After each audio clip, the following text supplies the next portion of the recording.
नमस्कार, मैं प्रांशी राठौर और आप देख रहे हैं नेक्स्ट 9 न्यूज़। एक बार फिर से स्वागत है हमारे स्पेशल प्रोग्राम आमने सामने में। और आज हमारे साथ मौजूद है हमारे सहयोगी आसिफ जी।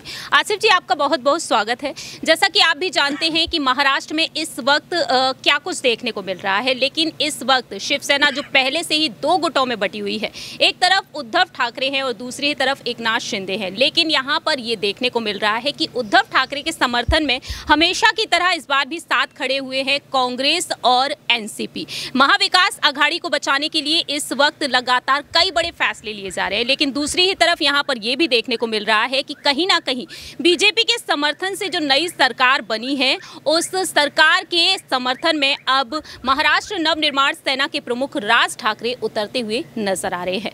राज ठाकरे किसी न किसी वजह से विवादों में बने ही रहते हैं, लेकिन सर्जरी के बाद अब वह राजनीति में एक बार फिर से एक्टिव होते हुए दिखाई दे रहे हैं। अब बीएमसी चुनाव को लेकर, विधानसभा चुनाव को लेकर वह रणनीति बना रहे हैं और उनके बेटे अमित ठाकरे भी इस वक्त लगातार कई अहम फैसले ले रहे हैं। नासिक का जो दौरा रहा राज ठाकरे और अमित ठाकरे के लिए काफी ज्यादा दिलचस्प रहा था, जहां पर युवाओं को काफी ज्यादा प्रोत्साहित किया गया कि वह पार्टी में शामिल हुए और यहां पर वाकई में वो इफेक्ट भी देखने को मिला है। तो आप यहां पर अब किस तरीके से देखते हैं जो सियासी माहौल अब महाराष्ट्र में देखने को मिल सकता है बीएमसी चुनाव को लेकर और विधानसभा चुनाव को लेकर? लेकिन यहां पर सुप्रीम कोर्ट का जो फैसला है, चुनाव आयोग का फैसला अभी आना भी बाकी है। तो राज ठाकरे की इस रणनीति पर आप क्या कहना चाहेंगे? देखिए, शुक्रिया प्रांशु जी। देखिए, बहुत अच्छी बात आपने जब इंट्रोडक्शन में ही आपने कहा कि दरअसल जो है उद्धव ठाकरे के साथ एक अच्छी बात है कि अभी भी एनसीपी और कांग्रेस खड़ी है। देखिए, और कोई पार्टी होती तो अब तक जो है वो अपने बारे में सोचती आगामी विधानसभा चुनाव को लेकर या फिर जो है बीएमसी चुनाव को लेकर सोचती।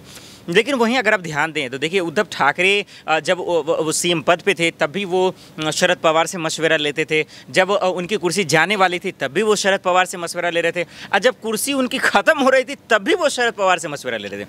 इससे साफ जाहिर है कि उद्धव ठाकरे की जो सबसे बड़ी ताकत है वो कोई और नहीं, शरद पवार है। एक बात। दूसरी बात, कांग्रेस की भी अच्छी पकड़ है, वहाँ कोई इशू नहीं है।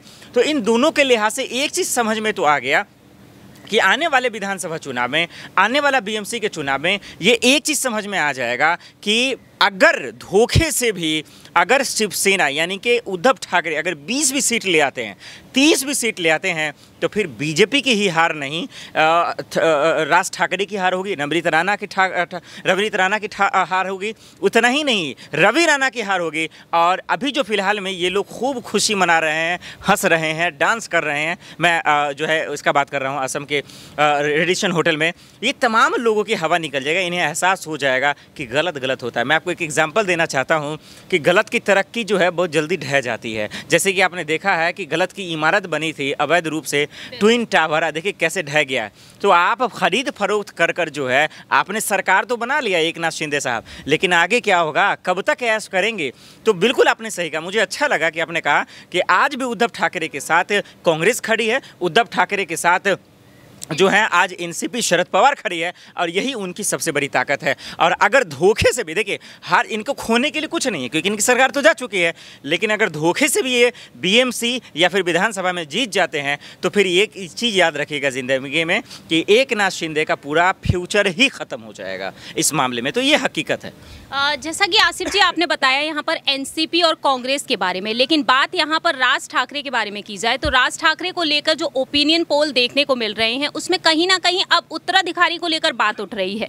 अब ऐसे में अगर बात की जाए बाला साहेब ठाकरे जी के बारे में, बाला साहेब ठाकरे जी जिन्होंने इस पार्टी को स्थापित किया, लेकिन लोगों को हमेशा ही हिंदुत्व नजर आया है, बाला साहेब ठाकरे जी की छवि नजर आई है राज ठाकरे में। तो आपको क्या लगता है, राज ठाकरे एक तरफ तो यहाँ पर देवेंद्र फडणवीस से मुलाकात किए, चंद्रशेखर बावनकुले से मुलाकात किए हैं और जल्द ही अब सीएम यानी कि एकनाथ शिंदे उनसे मुलाकात करने वाले हैं, उनके घर पहुंचने वाले हैं शिवतीर्थ। लेकिन वहां पर जो मुलाकात होगी उसको लेकर इस वक्त सियासी गलियारों में चर्चाएं हो रही हैं। फिलहाल देखा जाए इस मुलाकात को लेकर यह दावा किया जा रहा है कि गणेश उत्सव की धूम के चलते ये मुलाकात होगी। तो ऐसे में आप क्या कहना चाहेंगे कि राज ठाकरे और एकनाथ शिंदे, देवेंद्र फडणवीस के बीच कोई खिचड़ी पक रही है? क्या राज ठाकरे यहाँ पर इनका साथ ना देकर उद्धव की तरफ रुख करना चाहेंगे?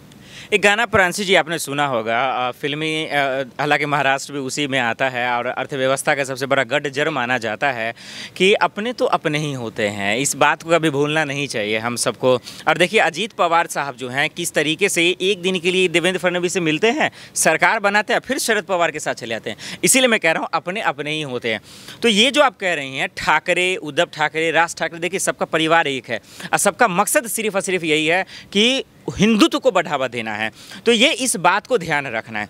इस लिहाज से आपने जिस तरीके से कहा, देखिए मुझे नहीं लगता कि अभी देखिए जिस तरीके का हालात है उसी लिहाज से बीजेपी की तरफ समर्थक कर रहे हैं, राज ठाकरे का समर्थन मिल रहा है, एकनाथ शिंदे को मिल रहा है।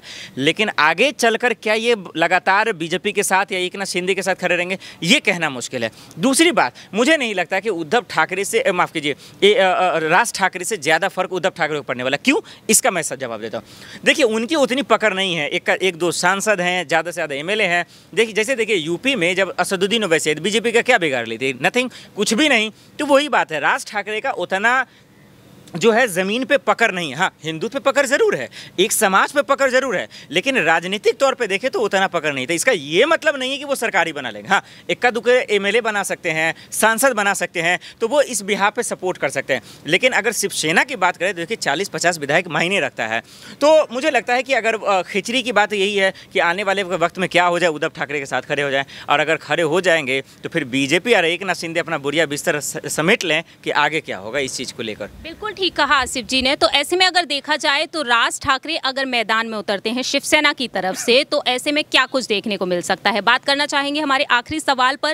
राज ठाकरे को लेकर जो ओपिनियन पोल रखा गया, उत्तराधिकारी क्या वाकई में है वह बाला साहेब ठाकरे जी के, जो ओपिनियन पोल रखा गया है उसमें देखने को मिला है तकरीबन 64% लोगों ने यहाँ पर हाँ में जवाब दिया है कि राज ठाकरे बाला साहेब ठाकरे के उत्तराधिकारी के तौर पर देखे जा सकते हैं। और अगर शिवसेना की कमान उनके हाथों में जाती है या फिर शिवसेना में वह वापसी करते हैं और उन्हें कोई भी पद मिलता है, तो उनकी वजह से शिवसेना की डूबती हुई नैया को बचाया जा सकता है। तो ऐसे में आसिफ जी आप क्या कहना चाहेंगे, अगर राज ठाकरे की वापसी होती है शिवसेना में, उन्होंने एक वक्त शिवसेना से अलग होकर अपनी पार्टी का गठन किया, अब आपको क्या लगता है, आपकी क्या राय है इस पर, अगर वह वापस जाते हैं तो उन्हें कौन सा पद मिलना चाहिए?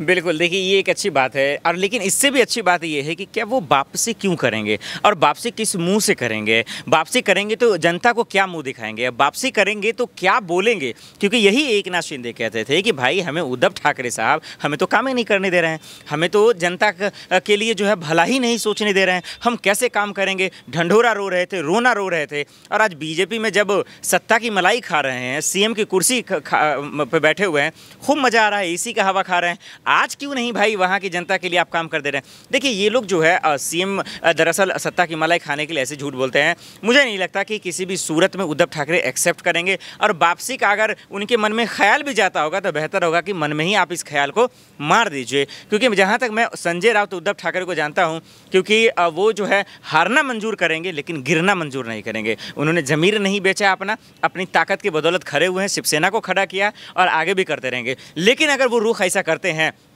तो शायद हो सकता है बात बन जाए। और जहाँ तक अध्यक्ष पद की बात है तो मुझे लगता है शिवसेना में देखिए अध्यक्ष तो आज भी उद्धव ठाकरे हैं, रहेंगे। उन्हें हो सकता है कि कोई मंत्री यहाँ भी थे, तो मंत्री में ऐसा नहीं था कि मंत्री पद नहीं था, मंत्री पद था, अलग विभाग था, हाँ सीएम पद नहीं था, तो उन्हें आज दिया जाता है। और उद्धव ठाकरे ने ये कहा कि अगर आपको कुछ चाहिए था, सीएम बनना चाहिए, तो मुझे कहना चाहिए, लेकिन आपने नहीं कहा। क्यों? क्योंकि आपके नीयत में खोट था, इसी वजह से आपने नहीं कहा। तो देखना होगा कि अगर ये रास्ता अपनाते हैं तो उद्धव ठाकरे क्या फैसला लेंगे। बहुत बहुत शुक्रिया आसिफ जी उन तमाम सवालों का जवाब देने के लिए। फिलहाल देखा जाए तो राज ठाकरे को लेकर इंतजार ये है क्या वाकई में बीजेपी के साथ वह कोई बड़ी प्लानिंग कर सकते हैं बीएमसी चुनाव के लिए, विधानसभा चुनाव के लिए, ये तो वक्त के साथ ही पता चलेगा। लेकिन दूसरी ही तरफ उद्धव ठाकरे के बारे में अगर बात की जाए तो उद्धव ठाकरे अब यहाँ पर क्या कुछ फैसला लेंगे। शिवसेना को एक बार फिर से वह पूरी ताकत के साथ खड़ा करना चाहते हैं। सुप्रीम कोर्ट और चुनाव आयोग का फैसला आना बाकी है, लेकिन इस वक्त देखा जाए उद्धव ने ऐलान किया है कि महाराष्ट्र में अगली बार फिर से शिवसेना की ही सरकार होगी। देखना दिलचस्प होगा क्या वाकई में उद्धव ठाकरे के साथ एक बार फिर से राज ठाकरे खड़े होंगे या फिर नहीं, ये वक्त के साथ ही पता चलेगा। इस रिपोर्ट में इतना ही। बाकी की तमाम अपडेट्स के लिए आप देखते रहिए नेक्स्ट 9 न्यूज़। लेकिन आपकी क्या राय है ये आप बता सकते हैं कमेंट सेक्शन में।